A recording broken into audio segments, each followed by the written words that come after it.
All right, the last video I put out, I showed how I packed my truck full of a bunch of gear that's used to get me out of the back country during an emergency. And one of those items I showed was my first aid kit. In this video, what I'm going to talk about is how I have built this first aid kit and what's in it.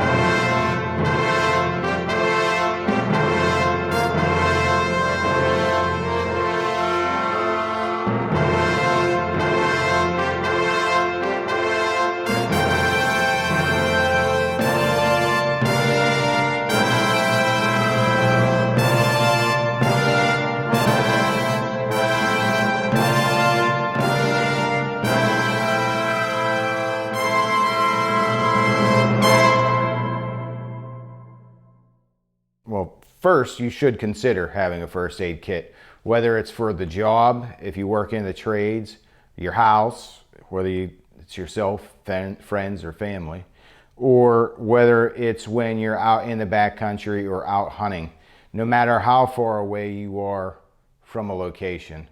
Now, this kit that I built is fairly large. It's meant to stay in the truck, but I've used it for the house and I've used it for the job, where it's always been in the truck. I just run out to the truck to grab it. For me, that's the most convenient place to put it, is the truck. Typically the truck, if I'm at home, the truck's at home. If I'm hunting, the truck is where I've parked it and walked away from it, and the truck is at the job as well. When you start to build a first aid kit, and you can hear me, I'm advocating building one, or at least you know what's in it and you know where it's at. When you build it, you need to consider a few things. You need to evaluate the risk that could occur, whether you're at the job, at the home, or out in the woods. And then the most important thing is you need to know how to use this stuff. If you just have it and have never practiced using it, and have never practiced using it with one arm, then it may be useless to you. You have to learn how to do this. And I got most of my training back when I was younger. I've updated it once or twice, but through different certifications. But I have a good idea and have practiced using a lot of these things. It's mostly for trauma. I've used a lot of these items. This kit has two functions. The first function, when I assembled it, it was for prevention. If I could prevent an injury before it ever occurred, either by using my head, clothing, equipment I had around, or some of the materials in this kit, that was better than ever having to perform the second function of this kit, which is treatment. You have to evaluate the risk, whether you're at the job, for myself, or in the woods. On the job site, the majority of the time, things that happen is cuts. Cuts to the hands, cuts to the limbs. Punctures would be the next thing, whether it's from a nail gun or even just a splinter puncturing the skin. And then breaks is the second thing that I've seen occur the most. After that, it would be trauma caused by falls and hits, okay? In the woods, your number one risk of life-threatening issues is exposure. You have to prevent that through good clothing, good use of it, and then knowledge and signals of when you were getting symptoms of exposure, whether that's heat exhaustion or hypothermia. After exposure in the woods, the next most common things that happen is breaks, strains, and sprains. So you have to have a good knowledge on how to prevent those or treat those. Prevent them first and then treat them. And then the last thing would be trauma from falls. Falls from tree stands, falls down hills, falls off of cliffs. And you should have a good knowledge of how to treat yourself and others from trauma. Stand by, I gotta go get something.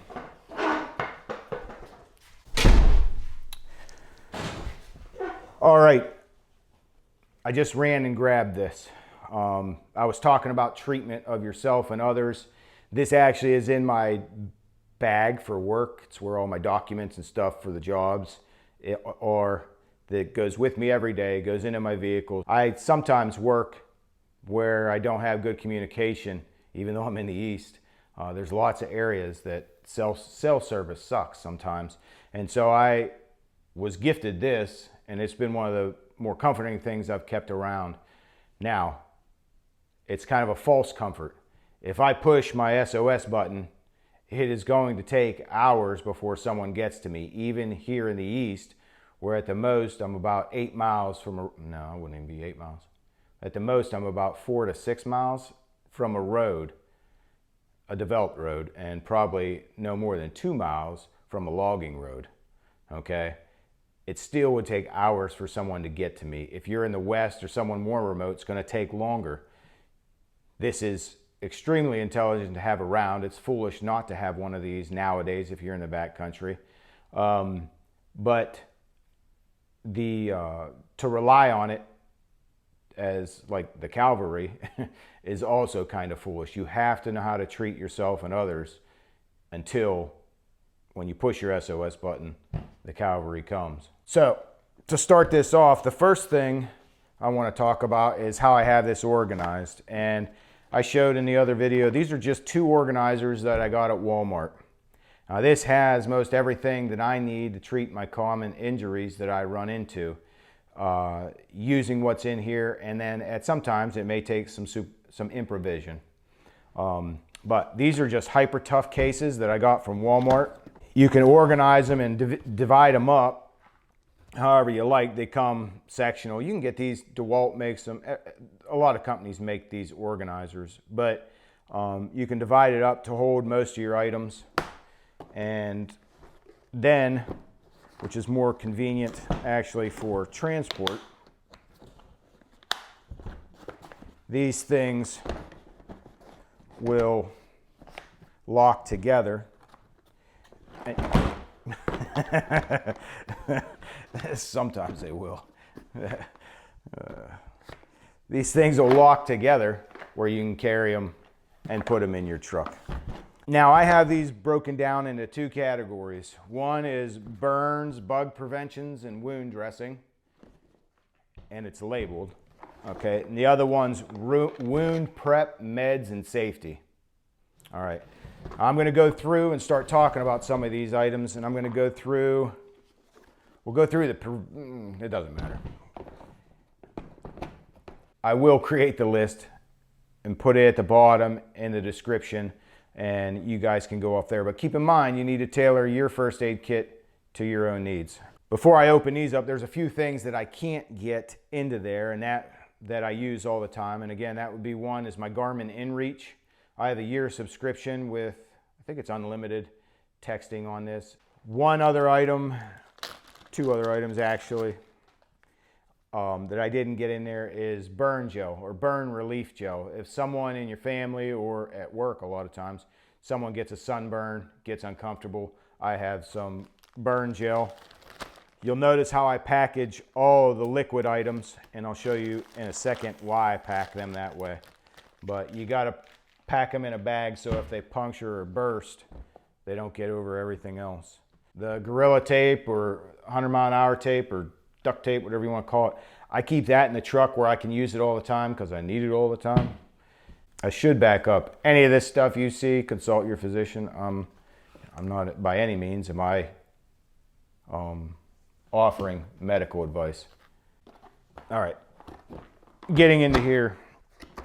Okay, so this is wound prep, meds, and safety. All right, I'm just going to go through it. One of the first things I have in here, I have a pocket. I have a pocket full of pills, but I have a pocket full of different pills, and you know, these are items I think I've needed for the family more than anything and myself. Ibuprofen. I just got some broken areas in my back, my neck, my ribs, and other stuff, and I try not to take this because it's not very good on the kidneys, I believe. So I try not to take this unless I absolutely need to. So I, keep that in mind. But I got ibuprofen in here. Along with that, I've got acetaminophen, basically Tylenol, and then I've got aspirin. And the main reason I keep these, like it's useful for heart attack prevention. All right. And then I have Chlorotabs. These Chlorotabs are basically an antihistamine. If you got anybody or know anybody that has allergies, these are a simple, quite effective way to treat any type of allergy. All right.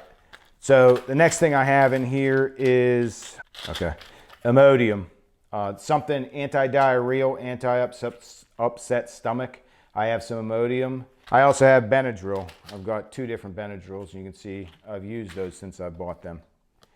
In that pocket, I keep the directions and the box ripped off so I know how to administer them, or at least the dosage to administer them. All right, so that's what's in that. Keep in mind, if you get you get some of these over-the-counter medicines, they do have expiration dates as well, and you would want to check those frequently to make sure that they're not out of date. All right, the next thing I have is just a set of finger splints. Like I said, on my job and other places, broken fingers are a common thing. Those are in a container. Treatment of a cough or any type of allergies or anything. I've got cough drops in here. I've got a thermometer, a whistle, an emergency whistle. You can blow a whistle a lot longer and it's heard a lot further than you can yell all day long. I've got a magnifying glass in here, not necessarily to start a fire because I got other ways to start a fire, but that's mostly to see small debris or stuff that's caught in the eye or the skin. I got a knife. It's a Swiss Army knife. Of course, Swiss Army knives got tweezers, toothpicks, and a cutting edge.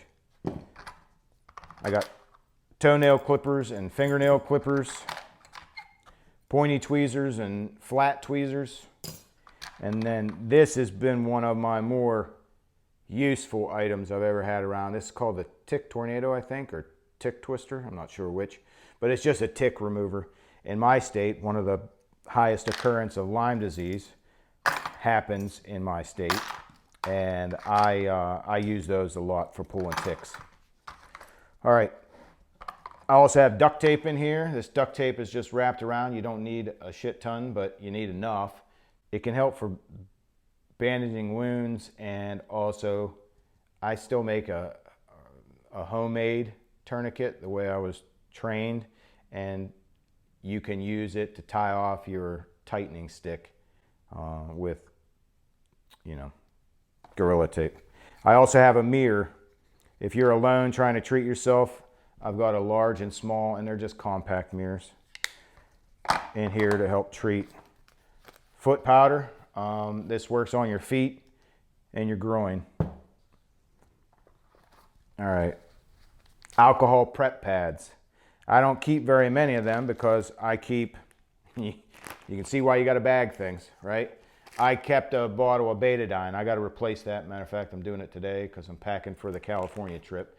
But I got a bottle of Betadine, which is an antiseptic, wound cleaning,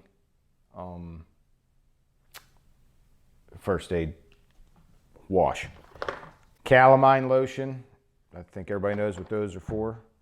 I've got antibiotic ointment, eye drops, Benadryl itch cream, and then liquid bandage. All right. I've got earplugs in here for the prevention of hearing loss, which I suffer from as well. And then Campho-Phenique. This is for bee stings, bug stings, and stuff. It eases any type of sting.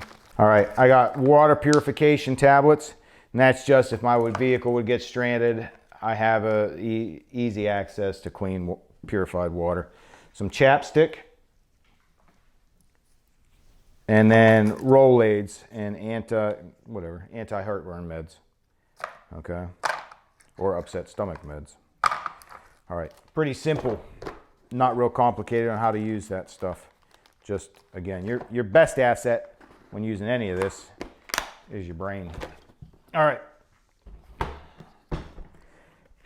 This is my bug and burn prevention as well as my wound dressing. So I've got, these are called CRavats. All right, these are military triangular bandages or wraps, compression. Just compress, they look like, well, matter of fact, here's one. They look like big bandanas. And if you ever see any of my videos, if I ever get to putting any on, I hunt with one of these wrapped around my neck. The thing serves as a mask, as a neck gaiter, and it's made of cotton. Although all of my other clothes are not, I want my first aid items to be made of cotton, and this is. And I could use this to apply a tourniquet by folding it, tying it, tightening it, and then wrapping it. I can use this to create a pressure dressing. I can use this for a lot of things. This can sling an arm. If you turn it over, tie it around. It's got to be one of the handiest things to have around. But you can tie it around and sling an arm. Okay. It's a pretty good thing to have around. And then, like I said, I usually use it around my neck just as a neck gaiter. And if I don't need a neck gaiter, which I hardly ever do this because I don't think this looks cool, but it can be a head wrap. You know, there's a lot of uses for this. So maybe you ought to get one. Look up. They're just triangular CRavats. You can look it up. Military cravat. All right. I got Q-tips in here. Those are for what Q-tips are, to get stuff out of your ears and, more importantly, your eyes. I've got a Mylar blanket for cold weather injury treatment. I got my packing list in here for the first aid kit. I got medical tape and super glue, both for applying bandages and closing wounds. I've got more alcohol preps for treating wounds. All right, I got gauze, gobs of gauze, like bandages, stuff that I can make a compression dressing, put on a wound, take my cravat, put it over top of it, hold that pressure, okay? For stuff that doesn't warrant a tourniquet. All right, more gauze pads. I've got small gauze pads,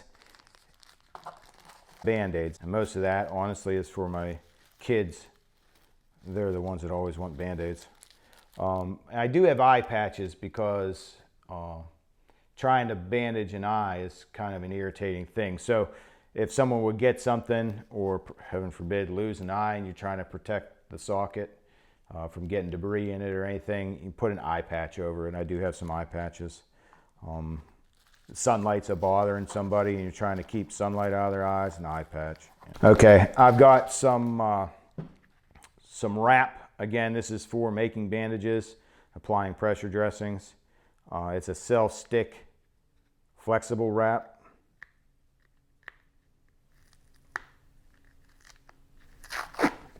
That stretches, that you can apply to a bandage, that gives you pressure. Also could be used to create a splint. I've got some large gauze pads for larger wounds or something that's bleeding a little bit more. And then I've got some bleed stop. Not real keen on that, but if you need it, you need it. All right, I got a small short stick in here. That's for twisting up a tourniquet. And then more of the gauze pads. I've got 550 cord that I keep in here. And then bug pads, bug spray, and moleskin for blisters. That's about it. Well, one other thing. I actually have a headband, and I wear these. I got two of them hanging on my gear shift in the truck, but I wear these to keep sweat out of my eyes when I'm working. Just a habit. But that's it for the first aid kit. Like I said earlier, one of the biggest things is to know how to use it. Of these items, I've probably used the medicine, the over-counter medicine, the most. Although you can see I've opened up some of this other stuff. It's probably the over-counter medicines what I've used the most. That and some of the wound treatment. Again, being a carpenter, you're Your limbs are at risk often, just the nature of things with saws and air guns and everything. So speaking of which, I talked about you need to learn how to use this stuff. And you don't just need to know how to use it with two hands. You don't just need to know how to use it with two hands. You need to know how to use it with one hand. A lot of times tape and that compression wrap can be your best friend, because that can allow you to, if you're doing something with one hand to the other arm that's incapacitated, that will give you a chance to wrap it and keep that tension on it with the one hand you have. Think about that. So, and then you notice I don't have anything for splints other than my fingers. In the woods, I know how to make it. I can make an expedient splint out of limbs that are around, and I carry a knife so I can cut those to make the appropriate size splint. The CRavats work as an arm splint or an arm binding. And then on the job, I'm surrounded by wood and 2x4s and stuff, and that would make a splint on the job if I needed to transport somebody. So I don't have any of the splinting materials other than for fingers. And that about covers it. If you would, go ahead and subscribe. I'm about to put together another video that shows my truck packing list, my camp packing list, my hunting gear packing list that I would use to travel from my home state on the East Coast all the way to California on the West Coast. I covered it with the truck emergency gear, but I'm going to talk about my camp gear. I'm hunting out of the truck, staying in a tent, and I'm also going to talk about what type of gear I'm taking out there on a hunt with a stop in Colorado. I hope everything's good for you guys. I hope you have a good day. Don't forget to get out and explore your nature.